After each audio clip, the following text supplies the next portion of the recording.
melanjutkan materi matematika wajib, yaitu sifat-sifat komposisi fungsi dan nilai komposisi fungsi. Contoh soal, diketahui fungsi-fungsi F memetakan R ke R, G memetakan R ke R, H memetakan R ke R, I memetakan R ke R. R itu maksudnya bilangan real ya. Masing-masing didefinisikan oleh Fx sama dengan X tambah 2, Gx sama dengan 3X, Hx sama dengan X kuadrat, dan Ix sama dengan X. Tentukan F bundaran Gx dan G bundaran Fx. Sekarang F bundaran Gx sama dengan F Gx. Kita ganti Gx-nya F, Gx-nya 3X, F 3X sama dengan ini Fx-nya X plus 2, berarti F 3X-nya 3X ditambah 2. Ini F bundaran Gx.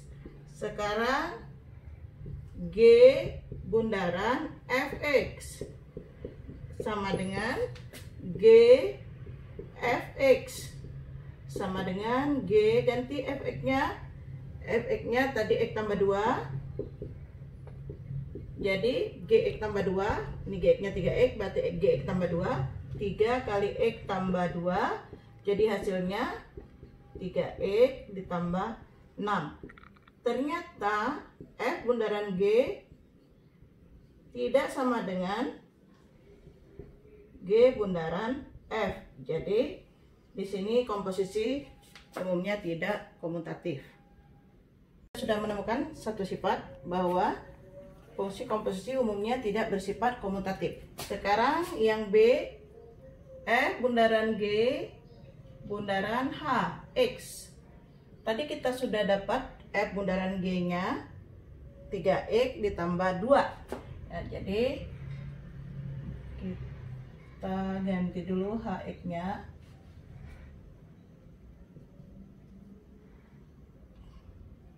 Jadi F bundaran G, Hx-nya kita ganti. Tadi Hx-nya X kuadrat. Nah, F bundaran G X kuadrat. Kita lihat tadi F bundaran Gx-nya adalah 3X tambah 2. Berarti F bundaran G X kuadrat adalah 3X kuadrat ditambah 2. Kita lanjutkan. Kalau tadi tiga fungsi kita komposisikan, kita mengerjakan F bundaran G terlebih dahulu. Nah, sekarang bagaimana kalau G bundaran H yang kita kerjakan terlebih dahulu? Kita misalkan K sama dengan G bundaran H, berarti Kx sama dengan G bundaran H X. G Hx. Kita ganti Hx-nya tadi adalah E kuadrat. Jadi Gx kuadrat sama dengan 3E kuadrat. Selanjutnya F bundaran G bundaran H X, berarti sama dengan F bundaran K X sama dengan F Kx sama dengan F. Nah, Kx-nya ini, Kx-nya adalah 3E kuadrat, berarti 3E kuadrat.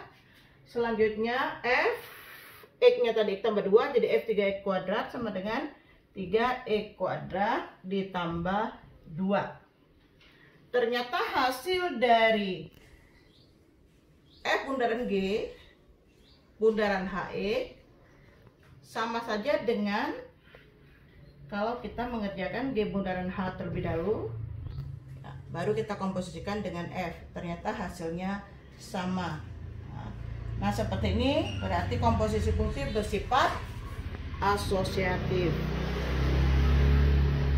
Jadi sifat yang kedua adalah komposisi fungsi bersifat asosiatif. Selanjutnya kalau mengerjakan 3 fungsi yang kita komposisikan, bagaimana, apakah boleh kalau kita tidak mengelompokkan? Misalnya begini, F G H X,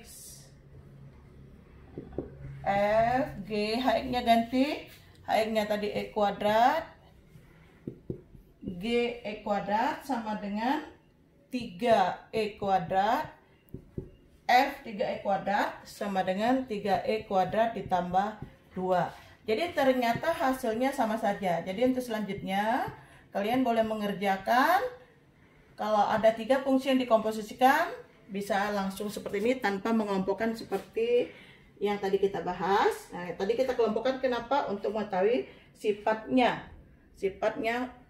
komposisi fungsi bersifat asosiatif. Yang ketiga, nah, sekarang kita hitung F bundaran IE, F I X sama dengan F X, nah, karena IX-nya adalah X ya, Fx X tambah 2. Sekarang I bundaran Fx sama dengan I Fx. Fx-nya kita ganti I X tambah 2. Nah, hasil I X tambah 2 itu apa? Kita lihat di sini. Kalau I X-nya sama dengan X, berarti I A sama dengan A. Berarti I X tambah 2 hasilnya tetap X tambah 2. Ternyata I bundaran F sama dengan F bundaran I. Berarti hasilnya tadi apa? Hasilnya adalah F ya. Ini sama dengan apa? X tambah 2. X tambah 2 itu adalah sama dengan F. Jadi IX disebut fungsi identitas. Kita berikan nilai komposisi fungsi. Contoh soal seperti tadi ya, fungsi-fungsi F memetakan R ke R, G memetakan R ke R, H memetakan R ke R, dan I memetakan R ke R. Masih yang tadi kita ambil ya, fungsi-fungsinya masih seperti yang tadi. F bundaran Gx tadi sudah kita hitung, ternyata hasilnya 3x tambah 2. Nah, bagaimana kalau F bundaran G2? F bundaran G2 sama dengan kita ganti x-nya menjadi 2. 3 kali 2 ditambah 2, jadi hasilnya 8. Nah, sekarang bagaimana kalau kita tidak menghitung F bundaran Gx terlebih dahulu? Langsung aja. Kalau F bundaran G2 sama dengan F G2 sama dengan F. Nah, kita hitung. G2-nya berapa? Ini kan Gx-nya tadi 3x. Berarti G2 3 kali 2. 3 kali 2. Jadi sama dengan F6. F6 tadi Fx-nya x tambah 2. Berarti F6 6 ditambah 2. Ternyata hasilnya 8. Jadi sama ya. Jadi untuk menghitung F bundaran G2, kamu bisa mencari F bundaran X terlebih dahulu, baru kemudian dimasukkan nilai X-nya, atau langsung kita masukkan nilai X-nya tanpa menghitung F bundaran Gx. Tapi sebaiknya kita gunakan cara yang langsung. Yang B, F bundaran G bundaran H untuk X-nya sama dengan -1. F G H negatif 1 sama dengan F G H negatif 1. H-nya kan tadi X kuadrat, berarti H negatif 1 negatif 1 pangkat 2. Jadi sama dengan F G 1. F G 1 sama dengan G1-nya apa? 3x-nya 3x, G1-nya 3 kali 1. Jadi F3. F3-nya apa? Tadi Fx-nya X tambah 2, F3 berarti 3 ditambah 2. Jadi hasil dari F bundaran G bundaran H negatif 1 sama dengan 5. Nanti kita hitung F bundaran G bundaran H dengan cara mensubstitusi langsung negatif 1 ya. Nah, sekarang bagaimana kalau kita menggunakan tadi hasilnya F bundaran G bundaran HX tadi sudah kita hitung, hasilnya 3x pangkat 2 ditambah 2.